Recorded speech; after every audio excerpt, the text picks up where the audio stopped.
Just a warm-up act.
And now a word from our sponsor.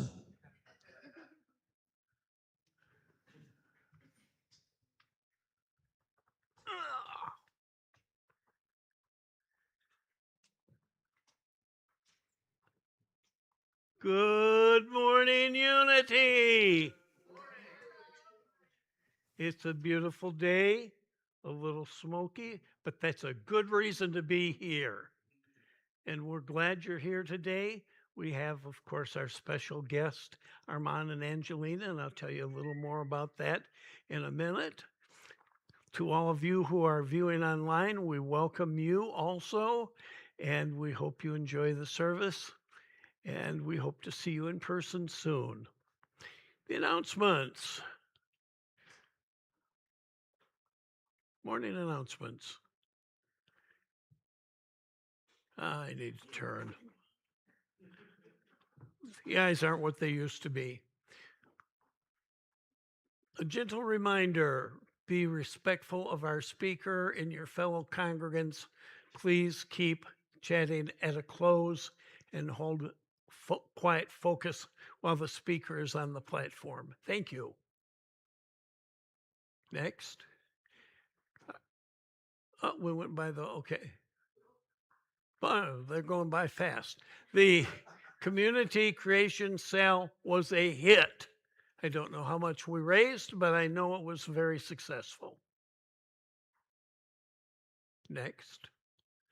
Armand and Angelina. Now, Armand gave me this introduction, but Armand's unfortunately forgotten that I've known him for 29 years. Armand and I actually met in Richmond, Virginia in 1997 when we were both invited to a religious science retreat. And the thing in common was our dear friend Richard Gordon, who got both of us invited to that. And we've been good friends ever since. And Armand and Angelina, unlike me, who retired from the road 24 years ago now, continue to travel. And I actually was the first person to book them for this summer. That was back in January, and we're glad you're here today. They are very talented and entertaining. Armand will be doing a flute workshop this afternoon, and they will be doing a musical concert at 7 o'clock tomorrow night. Middleville Pride.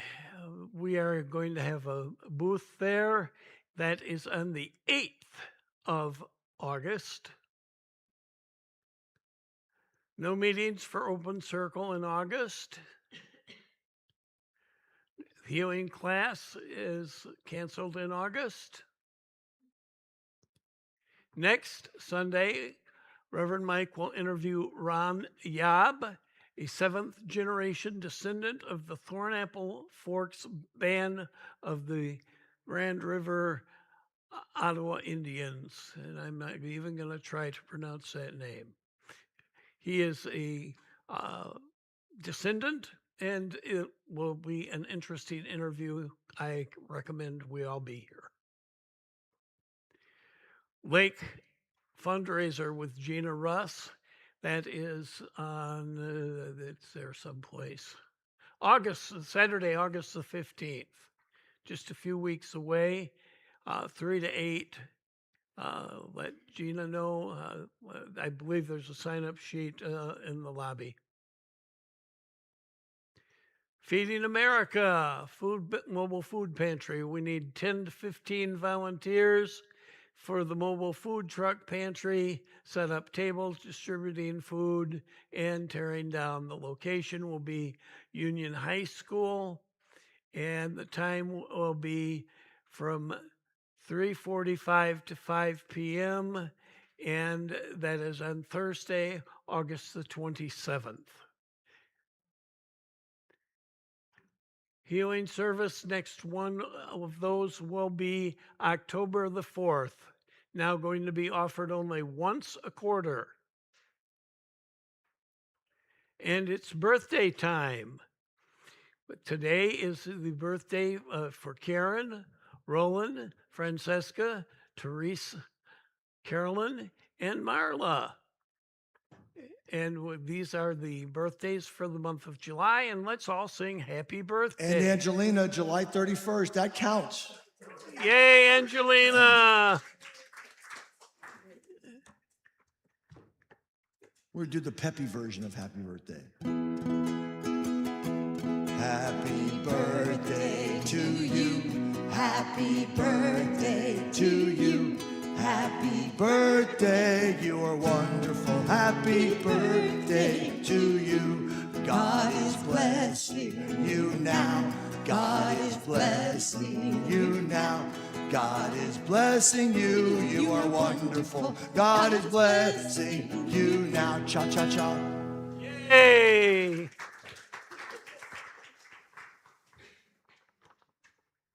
And we do our vision statement all together, please. A world powerfully transformed through a shared awakening that acknowledges the divinity in all of life. Amen. And Joan, you're up.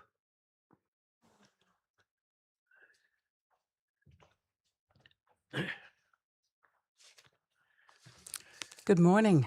Good morning. The daily word today is energy. My oneness with God fills me and helps me feel like a flower opening to the sun. The rays gently awaken what has been dormant in me. I receive energy from the ever-present divine source, but like the flower, I must turn toward the sun to let it in. I feel God moments of joy, peace, love, and so I prayerfully bask in those feelings every day. Gratitude softens my heart and fills me with belonging. Walking in nature helps me begin my day with energy. My awareness of God is always within reach and available to me.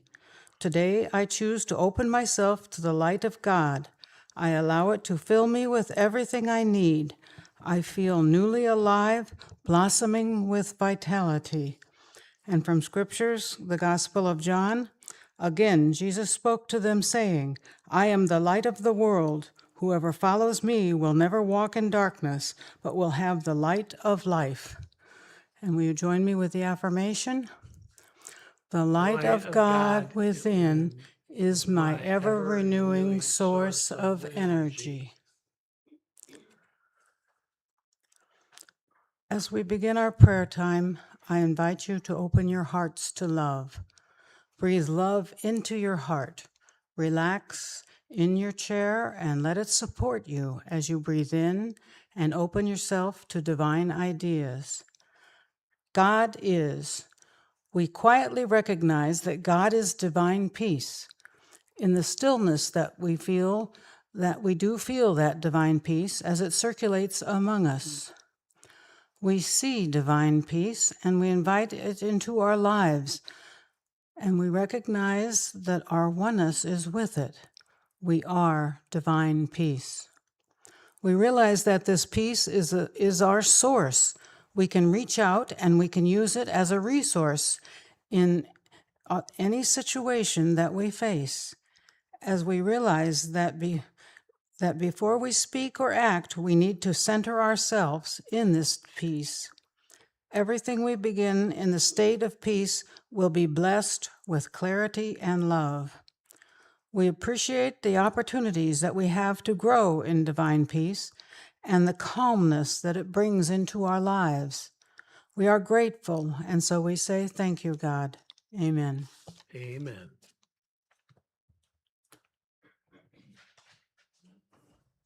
Peace I am, peace in every moment, peace in every moment, peace I am. Our first joy song today goes right in alignment with your opening slide that was talking about welcome. We're glad you're here. This is called the Welcome Song. Hi, Linda. And we are all the way from Florida. So the words are very simple if you want to sing along. Welcome, welcome. I'm glad you're here with me. Did you know you're one with God for eternity? Welcome, welcome. I'm glad you're here with me. You're not a stranger anymore. Now you're family. You ready, boss? Okay.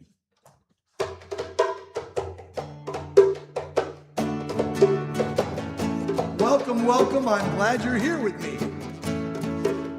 Welcome, welcome. I'm glad you're here with me. Did you know you're one with God? Did you know you're one with God for eternity? Welcome, welcome. Welcome, welcome. I'm glad you're here with me. You're not a stranger anymore. Now you're family. And as we sing it again, we invite you to look around the room and welcome people with your eyes. Welcome, welcome. I'm glad you're here with me. Did you know you're one with God for eternity? Welcome, welcome. I'm glad you're here with me. You're not a stranger anymore. Now you're family. You're not a stranger anymore. Here at Unity.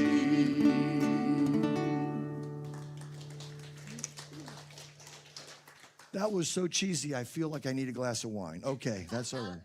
Anyway, so anybody here today for the very first time? Okay, good. I always get a little nervous. Oh, we do have, because please give Reverend Mike a second chance and come back next week. Same true of you online. Anybody here for the first time? We are delighted to be back. Thank you so much for bringing us. And I'll tell you a little quick story. I scheduled Michigan for the end of June and 3 weeks in July.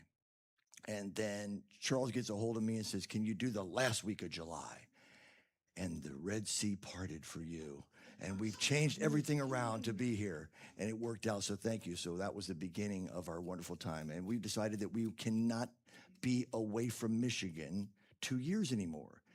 Because at our age, now that we're seniors, and she's about to start her 65th year of life on July 31st, we don't want 2 years to go by because we have less 2-year periods left than we've ever had. And so we've decided that every single year we're going to find a way to get back to Michigan and hopefully see y'all more often because we love everything about Michigan except for your winters. And oh, I'm sorry, I added a second thing because we were in Dearborn and Utica and there, and I've added the other thing we don't like about Michigan, the Michigan left turn. Yeah, we could live without that. When I'm in charge of the next lifetime, we're going to fix that. Okay, all right, so, but we also know that no matter what goes on, everything's in divine order, and everything will be okay in the end. And if it's not okay, it's not the end. Okay, let's sing that real easy. I don't play this drum on this song.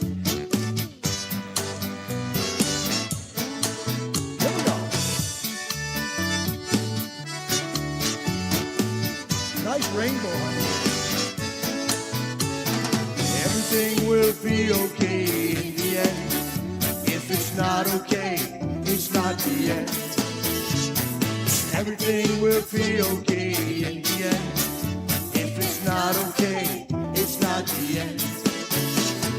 Nothing in this universe will ever last. So if you're feeling low, this too shall pass. Nothing in this universe will ever last. So if you're feeling low, this too shall pass. Because everything will be okay in the end. If it's not okay, it's not the end. Everything will be okay in the end. If it's not okay, it's not the end. We're gonna sha-la-la-la. Sha-la-la-la-la. Sha-la-la-la-la-la. So great, we have some kids in the service today. Woo! Sha-la-la-la-la, sha-la-la-la-la-la. Even when the darkness seems to hide your way, after every night, a brand new day. Even when the darkness seems to hide your way, after every night, a brand new day. A brand new day. A non-smoky sunny day. Everything will be okay in the end. If it's not okay, it's not the end. Just the audience. That's it. If it's not okay, it's not the end. Let's sha-la-la-la-la again. Sha-la-la-la-la, sha-la-la-la-la-la. Sha-la-la-la-la, sha-la-la-la-la-la. Okay, here's the tricky part, Unity people.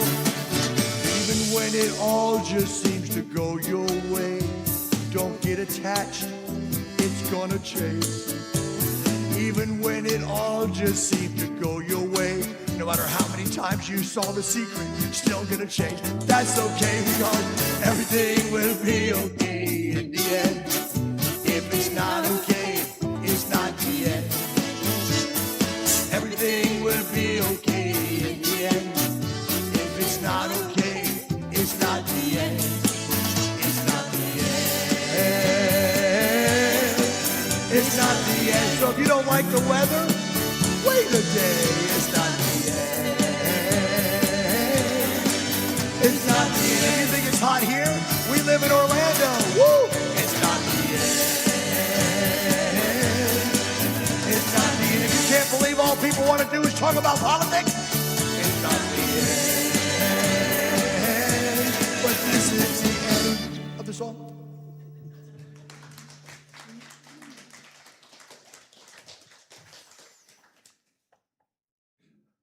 It's your turn. We're ready.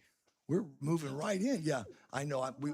We switch things around. I like to confuse her a little bit on stage because that makes her feel So ready safe. for Not really. meditation. All right. So today's talk is titled, I Now Pronounce You Not Guilty. And we will be talking about our innocence, lovability, and worthiness. I love it. I don't know about you, but in my early church experience, I heard things like, you were born in original sin. Anybody ever hear that? Dr. Phil would say, how's that working for you? Can you imagine the idea that this beautiful, innocent child of God is in original sin? That just never made sense to me. Something always felt off about that.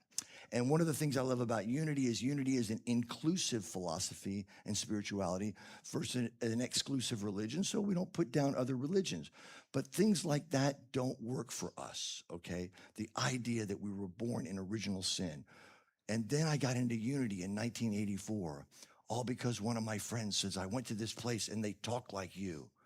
I said, what was it? And what's the bar like? And they said, no, there's no bar. It's a church. They talk about oneness and we are all one and positivity. And they're one of those feel-good churches. And I went, okay. Because I went to places that were kind of paranoid about doing everything right or eternal damnation. And they go, no. The folks at Unity are pronoid. And I went, pronoid? Yeah, they believe that the universe is conspiring on their behalf. I said, that's my kind of place. So I went in 84 and that's everything. I never thought I would be doing this, but I knew I loved it. I knew I felt home. And guess what I heard there? You were born as, and I went, oh God, please no, as an original blessing. And I heard that and I said, now that feels right to me. You were born as an original blessing, a perfect, holy child of God. Do you know how I know you're a child of God? Because it doesn't say in any spiritual book that you're adults of God. Okay, so by the process of elimination, you must be a child of God, a perfect, holy child of God. And we are absolutely connected to everyone and everything because there's no other way. If we're all one with everything, then every single person here is not only our brother and sister, but part of us, absolutely part of us. So when you do something good for another person, that's actually a form of self-indulgence because you're giving a gift to another part of yourself. Don't leave, ma'am, it'll get better. I'm kidding. Okay, all right. Everybody loves attention brought to them. I know that. My introvert wife will give me heck for that later. That's okay.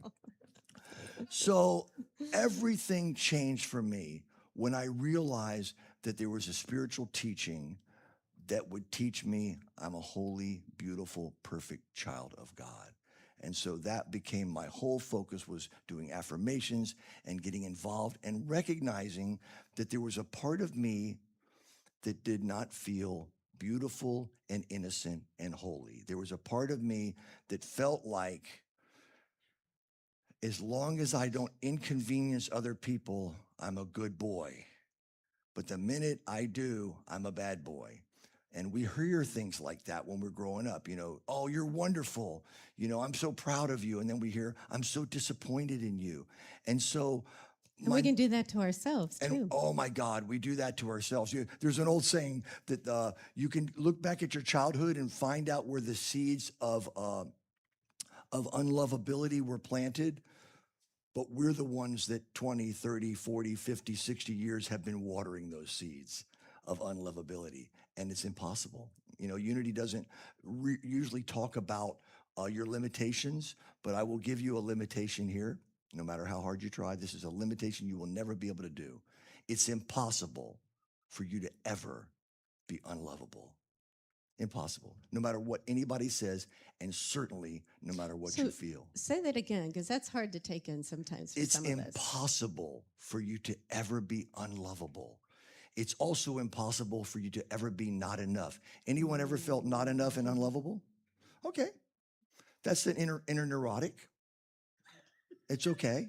Michael Singer and many of the great teachers have told us there's a space between who you really are and that inner neurotic. When they're talking, lean back and observe. And when you observe, you can say, okay, I know that you're probably trying to protect me, but I'm cool. And you create a space between the real you and that inner neurotic that says there's something wrong with us. So to me, that's what's very, very important. And then my book, I Now Pronounce You Not Guilty, is really a self-help book that I wrote for myself about reminding myself that I am a beautiful, worthy child of God. I remember years ago, oftentimes it's a family member that we give too much power. We let their opinion of us be more important than our opinion of ourselves. Anybody ever done that? It's okay. It's okay. It's kind of normal. But I have a certain family member that I did that with a lot. And it was really, really, really challenging because I wanted to make sure she believed in me. I wanted to make sure she was proud of me. I wanted to make sure she loved me. I went there first instead of loving. I brought them a gallon of water before I filled myself up. You know, I wanted to make sure they were taken care of and they believed in me. And then one day, this female left this really horrible message on my machine. I'll go ahead and say it. It's my older sister that was forced to be my surrogate mother when my mom left. So I have a lot of compassion. I was a tough little 4-year-old, and she was like 11, and she had to take care of me. Could not have been fun. But as a result of that, we had this weird dynamic all the time. And Angelina and I are together, and I remember in 98, I had told her, some of the things you say to me, you can't say to me anymore, okay? I'm a grown boy. I don't want you to tell me that kind of stuff anymore. And if you do, I'm not gonna be able to hang out with you. And she did not speak to me for a decade. And it crushed me. So we got back together, we started hanging out a bit, and then she left me a message on my machine that brought back all that old stuff, and I felt it, and then I leaned back and I said, okay, inner neurotic, don't take that stuff personally. You know, did anybody watch Ted Lasso? So somebody was calling Ted Lasso a bunch of names on the show one time, and they said, oh, you're gonna let them call you that? And he went, well, that says a lot more about them than it does about me. And that was a great little spiritual message. When somebody's being weird and unkind, it talks about them. If somebody says there's something wrong with you, it says more about them. And I said, I'm gonna let her know that she cannot do this. And she says, well, remember what happened last time? I said, I do remember, but finally, this was around 2011, I guess, but finally, I love myself more than I love her loving me. I love myself more than I love her loving me. And I guess we'll go, let's do it. Yeah, let's do a little bit of it. It's just, we kind of have a script, but we're veering a bit. So I told, and Angelina goes, wow, that's powerful stuff. And I said, I should make a little chant with those words because there's a part of us that can sing this song and think of a person that we've given our power away to. I love myself more than I love you loving me. I love myself, my love. I love myself more than I love you loving me. I love myself, my love. Sing it with us if you'd like. I love myself more than I love you loving me. I love myself, my love. I love myself more than I love you loving me. I love myself, my love. I love myself more than I love you loving me. I love myself, my love. I love myself, my love. So sing that to yourself or speak those words to yourself when you find yourself thinking someone's opinion of you is worth more than God/love/ the real you's opinion of you. I don't recommend you sing it to the person. Yeah, not a good You idea. can just let them know by your energy, you know, what they say on Facebook. You don't attack other people, just block and bless. So you don't need to do that. Okay. Well, I think we should talk about Greg Bear and his work. I would love it. Oh, So we studied a book, a teaching that's called Real Love. And it's created by Dr. Greg Bear. And he says that we are all seeking unconditional love, but we don't always get it. And so we go into behaviors to get what we feel is love. So we either go into behaviors that are either getting because you're wanting to get something from them or protecting because you're protecting yourself. And so these behaviors include lying, attacking, clinging, running, acting like a victim. So I know I've done those in my day and still sometimes do, but I try to catch myself before I might get into those behaviors. So so it's good to know when you're in a behavior to see what's going on. yep. When he talks about protecting behaviors, it is important to take care of yourself, okay? Like Brene Brown says, everyone deserves your love, but not everyone deserves your trust. So it's good to have boundaries in that. He says, but the challenge is if you overprotect yourself and you put up these little invisible electric fences, let's say, to protect yourself, and then you put another invisible electric fence, before you know it, you've protected yourself, but you've also closed yourself in. You're afraid, you get shocked every time you try to go through the electric fence. Oh, I can't go spend time around that person. Or I can't go to that event because the last time I went to one of those events, somebody hurt my feelings. Or I can't get up on stage and sing a song because even though I used to love doing that, I can't do it now because somebody booed me one time. You know, so we set up these little invisible fences, and yet they actually harm us because we get smaller and smaller of what we're. So you can do boundaries and still the most important thing, even with your boundaries, and boundaries are often a result of this. I love myself more than I love you loving me. I love myself more than I love having you in my life. And if you're going to cross this boundary, you will not be allowed in my life. That is self-love.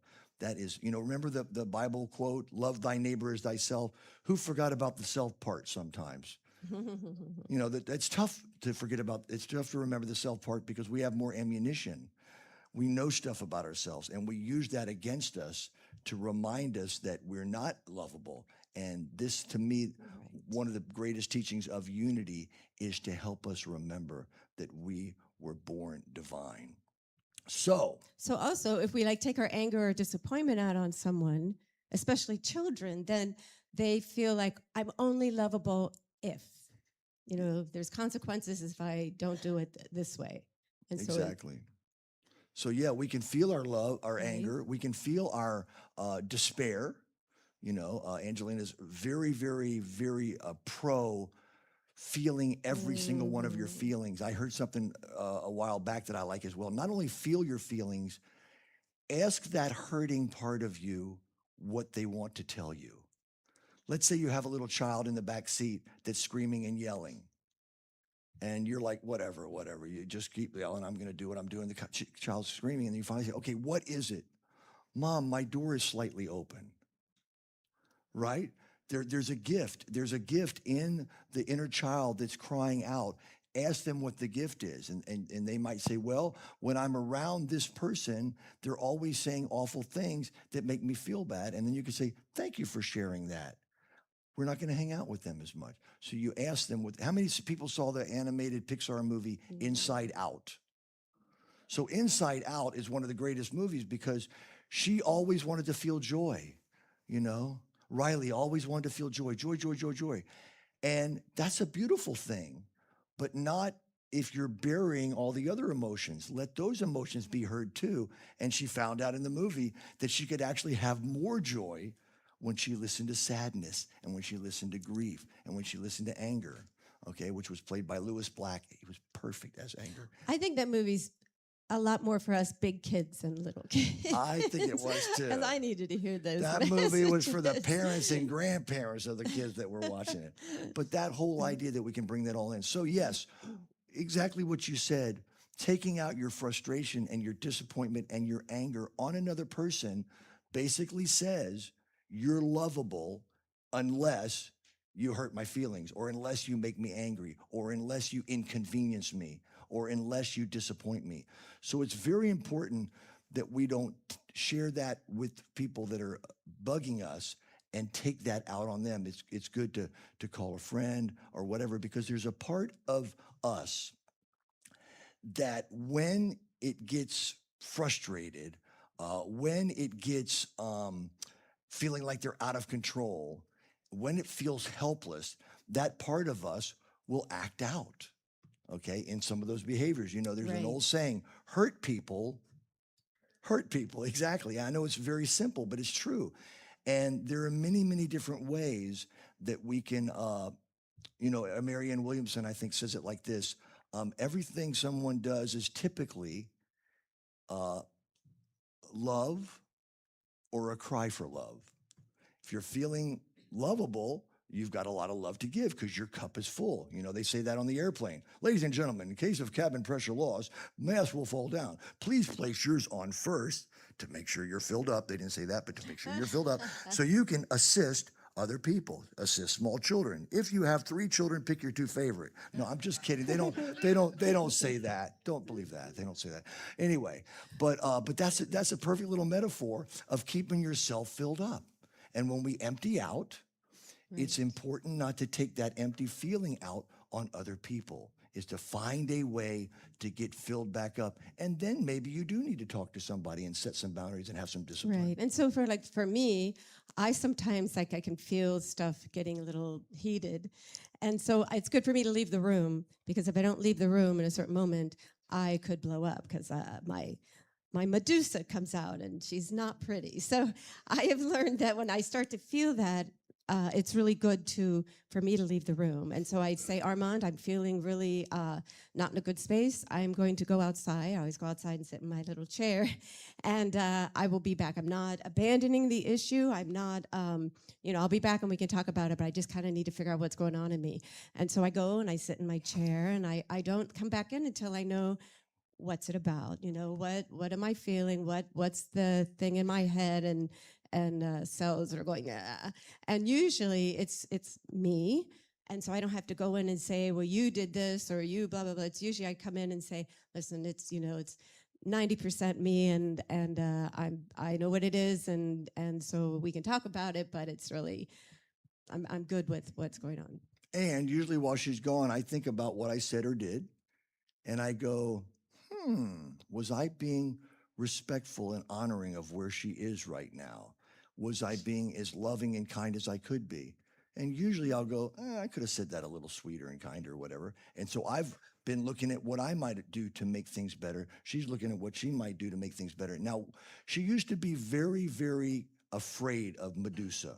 When Medusa would take over, after it was all over, she goes, I don't know what came over me. I don't know who that was. I'm so sorry. And what so ladies, I think it was a lot to do. This started with menopause. So what can I say? And I would like to say that I think all of us have an inner Medusa, but it wasn't until menopause that you really allowed her to speak. Because we're taught, true. Don't be angry, don't be loud, blah blah blah. Don't make a fuss, don't make a ruckus. And yet, what we realized with Medusa was our inner Medusa, whatever you want to call it, it has a gift for us. It's saying you are putting yourself in a situation over and over again that is abusive. So we want to ask them, what do you have to teach us, Medusa? Why are you angry right now? The rageful anger that we're all afraid of, that doesn't just happen immediately. That is because we've denied that part of ourselves a voice.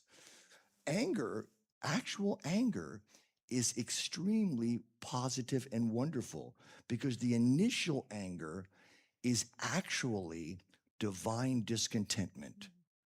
Anybody ever felt discontent with a job, Anybody ever felt discontent in a relationship? Everybody ever felt discontent with a Michigan left? Well, that you can't do anything about that.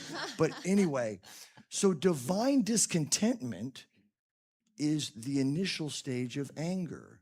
The initial stage of anger is a motivational tool. When I always think of a great example of healthy anger is Martin Luther King Jr.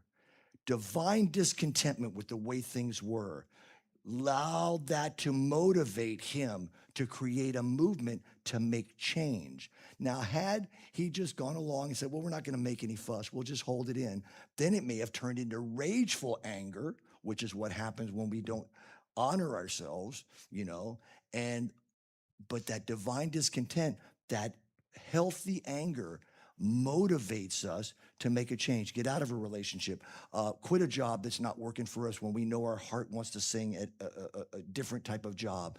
All these kinds of things, looking at a situation in society that you're not happy with, that divine discontentment, and getting part of an activism team or whatever, some kind of a group that will help you not go into rage, but dealing with it when it happens. So here's an example that Can I talk about the You pool can talk thing about first, anything and then you 'cause want. Okay. so, don't want to mess with Medusa. so, so Greg Bear has a great story. He says that we're all just drowning for love, right? If we're in a behavior, it's because we're looking for that unconditional love. So he says this example: you're sitting by the pool with your friends, drinking an iced tea, and a little water splashes on you, and you don't think much of it because, okay, they're in a pool, they're just having fun, and then they're talking, and then more water splashed on you, and you're getting really, really bothered.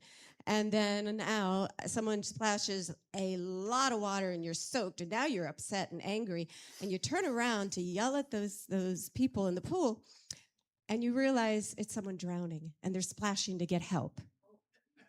So Perception change, huh? So now all of a sudden your energy is like, oh my gosh, someone's in trouble, someone needs help, instead of being angry. And so it's just a really good way to say, if you see someone acting out in a behavior, know that they're just drowning. They're drowning for that unconditional love. And the only way they know how to get attention is to act out in these, behaviors of attacking, clinging, running, acting like a victim. And along with that metaphor, if somebody's drowning in real life, you want to help them. You don't want to, push their head under, but it is important to make sure that they don't pull you under. So you set yourself healthy Right. boundaries. Maybe throw a life vest to them, or if it's a person that's speaking to you unkindly, say, I know you're probably hurting right now, and maybe I triggered something, but I love you. And maybe we can get to another place here and get rid of that energy right now. So it's important to take care of yourself when that's going on. Sometimes it takes a little while to get to that part, I love you, because you need to fill yourself up. Here's another great example he gives. Again, like I said before, anytime you tell, especially a child, but since we're all children of God, all of us, whenever you say, I'm disappointed in you, I'm angry at you, I'm frustrated with you, blah, blah, blah, they don't really hear those words. They hear, I'm unlovable. On some level, we hear, oh my God, I messed up again. Okay, so he gives an example that you're teaching a teenager to drive. They've never driven before. You've got them kind of in a field where it's safe, and you teach them how to work the car and everything before they go in for their driver's test, and everything's going great. And then you say, okay, when we get home, I'm going to have you go down the driveway, put the brake on, make sure everything's safe, and then go back up to the garage door and stop, practice your stuff, everything's good, just so you can get a little more of a feel of what it's like to brake, move forward, and all that. One day they decided to do that without you, but they forgot to open the garage door, and they backed out through the garage door. And you heard this horrible sound in the house.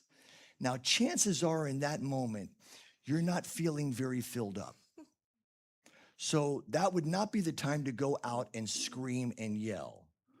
What he says, and this is just a metaphor that you can use with any other example, he says that's when you go out and you say, oh my God, are you okay? I love you. I love you. I know you didn't do it on purpose. I love you. We'll talk about this later. Go inside. I'm feeling a little freaked out right now, and I'm going to go take care of that, and then we'll talk about this later. And then you call one of your friends and you say, I want to kill my kid. Now, all you're doing there is sharing that neurotic emotion that's coming up, but not at anybody. You're not taking it out on anybody. You're calling a friend who can hear you and can be there for you while you get filled out, back up. And the friend might say something like, well, it's plastic and metal and money. It can all be replaced, but your love of your child cannot. That's something that's very important to make sure. You get filled back up and you go, thank you so much. And then you get off the phone and then you go back and you say, okay, I love you the same. I love you the same before you tore the garage door down. I love you the same. Now, that can't change, my love for you. However, there are consequences. So your allowance for the next 10 years, it's going to fix it, whatever. Because what is that? That are consequences and discipline that is not taking your anger and your pain out on somebody. So we're going to go into a song in a minute, but I want to share with you where this song came from. The song is called Innocent, but it was inspired by an Oprah show. We were one of those couples that would always watch the Oprah show. We had this thing called a VCR recorder. Anybody remember those? Yeah. So we would record Oprah, and it was like going to church twice. You know, we'd be at church on Sunday, but then we'd go back on Oprah. She was always on during the day while we were busy. We'd watch her that evening. And one day she had a couple of men on. Both of these men had been in prison. They had been in prison for taking the lives of family members, okay? And they got out because of DNA testing. The science and technology helped realize the men were not the ones. And they knew it, obviously, and their family knew it, but the courts didn't know it. They needed this bit of evidence. And so Oprah was talking to them, and Gail was there, and they were all talking about what was going on. They were very grateful to be free. But they both said something that flipped out them and everybody else listening. They both said that they had admitted and confessed to the crime. And everyone was like, I don't get it. What's going on? And we were too. And they were saying, well, there were a lot of things going on. Number one, family members were no longer alive. We were traumatized. Number two, we were the number one suspects. We were taken into custody and booked. And number three, with all that trauma, we were constantly interrogated. Why don't you just admit you did it? Why don't you just admit that you're a bad person? Why don't you just admit that you're a liar? And after enough interrogation and enough trauma from what was going on, there was slightly some confusion. And they said, mixed in with that confusion of that constant interrogation, you know, we'll lower your sentence if you just admit it, you know you did it. In addition to being somewhat confused about what the heck was going on, there was a desire to get the voices to stop. Okay. And when they said that, I started crying. And Angelina goes, what's going on? I said, I think all of us have a little bit of this desire to get the energies and the people that put us down to stop. And a part of us might just say, okay, you're right, whatever. Just don't talk about it anymore. You're right, I'm a bad person. You're right, I'm not worthy. Okay, you know, what my sister used to say to me all the time, you know, you were a mistake. You know, mom and dad didn't plan to have you, and your life is a proof of that. And I would okay, whatever. I'm a mistake. Whatever you say. Let's not talk about it anymore. A part of us can relate to these men that had been falsely accused of something that they never did, and just to get the voices to stop, said whatever. So this song is called Innocent, and then we will go into our meditation.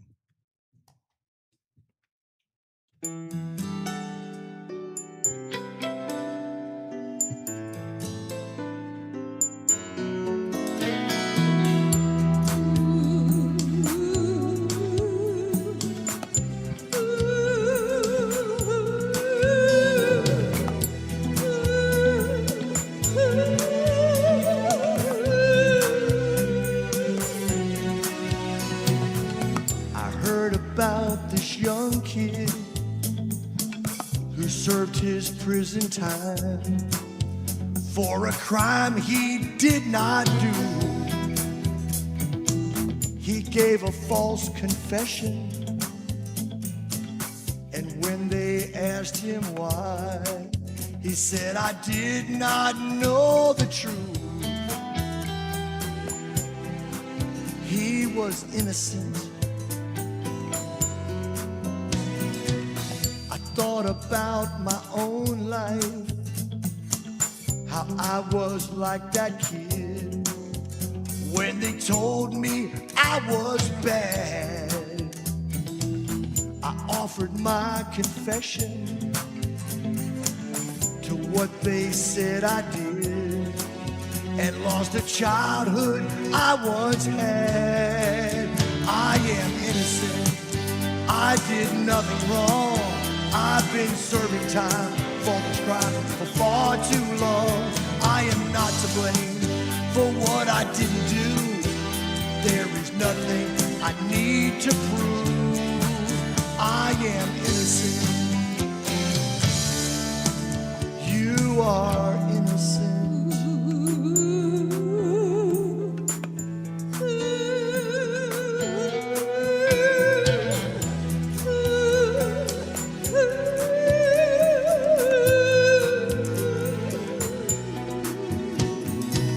This is the time for justice. This time we're gonna get it right. You know why? We're finally hearing the whole truth. You know what I did? I fired all my juries to get the pardon I deserve. And now I'm freeing other inmates too. You are innocent. You did nothing wrong. You've been serving time for this crime for far too long. You are not to blame for what you didn't do. No, there is nothing you need to prove. We are innocent. We did nothing wrong. We've been serving time for this crime for way too long. We are not to blame for what we didn't do. There is nothing we need to prove. I am innocent. You are so lovable. You are innocent. Who you are is so important. We are innocent. You deserve so much love. There is nothing we need to prove. I am innocent. You are worthy. You are innocent. You are perfect in every way. We are innocent.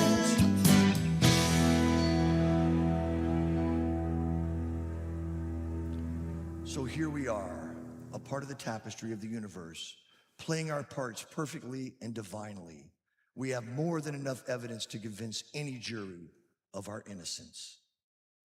It is absolutely impossible for us to be anything less than the divine, eternal, worthy, innocent beings we have always been. Thus, it is impossible for us ever to be truly convicted of not being enough. In that case, an acquittal of the original case is inevitable. I now pronounce us not guilty, and so it is.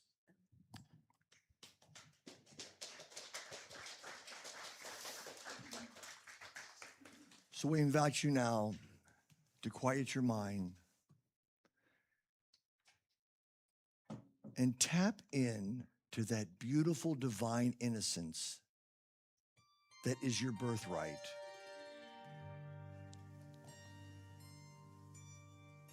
The divine innocence and holy, perfect nature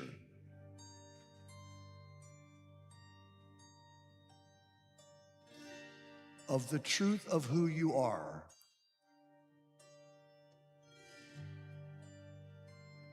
A divine spark of God, but not only a spark in the universe of God, you are actually the universe within your individual spark.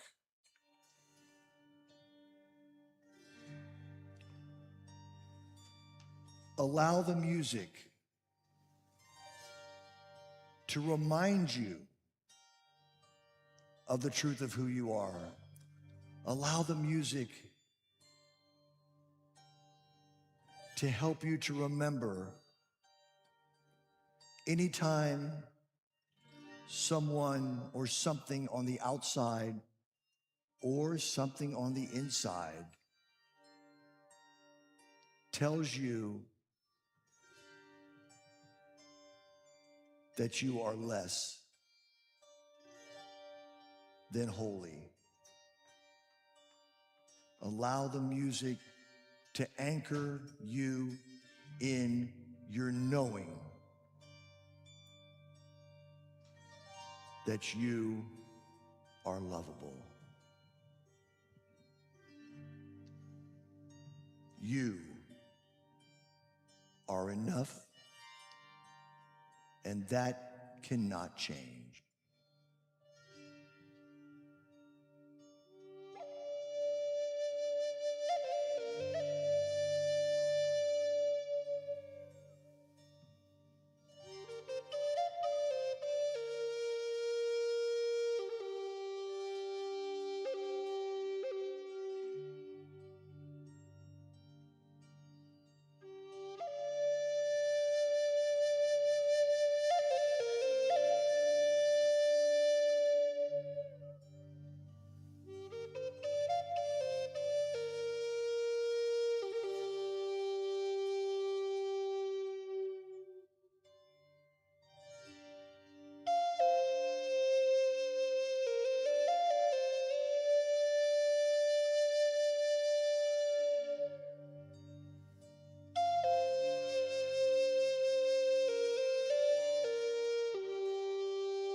Very gently now, begin to bring your attention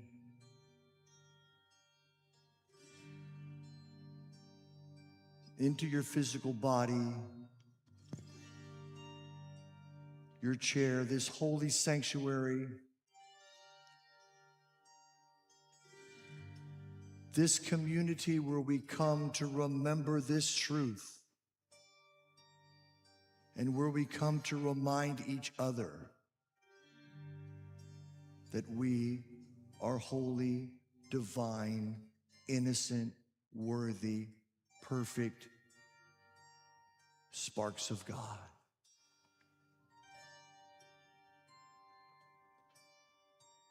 Thank you, Great Spirit, for a place to remember our beauty. And so it is.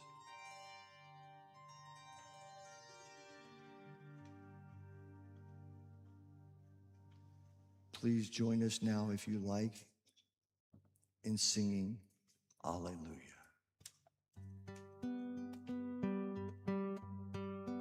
Alleluia. Alleluia. Alleluia. Alleluia. Alleluia. Alleluia. Alleluia. Alleluia.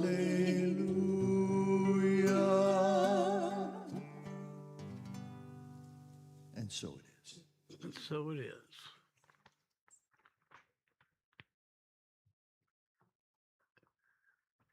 Please join me in the blessing for the offering. Divine love through me blesses and multiplies all that I have, all that I give, and all that I receive. Love, make me an instrument of your peace.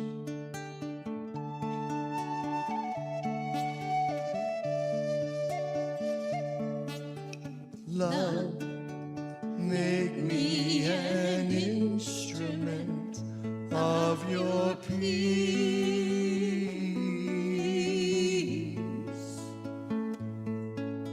Love, make me an instrument of your peace.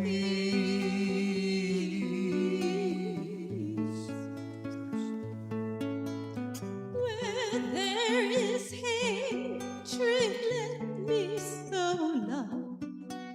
Where there is injury, pardon. Where there is doubt, let me sow faith. Where there's despair,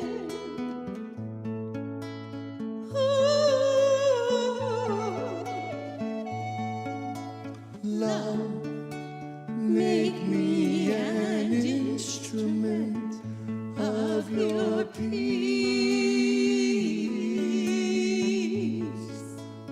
Once more.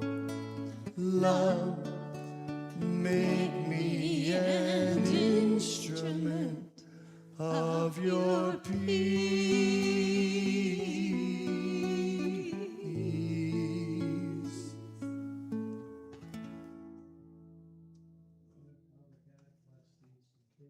Given from open and willing hearts, let them go forth to do the work of this church, the Unity Spiritual Center of Grand Rapids. Amen. Now join me with the prayer for protection. Please stand. All together now. The light of God surrounds us. The love of God enfolds us. The power of God protects us. The presence of God watches over us. Wherever we are, God is, and all is well. And if we'll form a circle and we can sing the peace song. We are going to sing the pop version of the peace song. Oh dear. Same, don't worry, Charles. Same melody, same words, just a little more rocking. Better pull it. I can sneak in here too. There we go. Let there be peace on earth, and let it begin with me. Let there be peace on earth, the peace that was meant to be.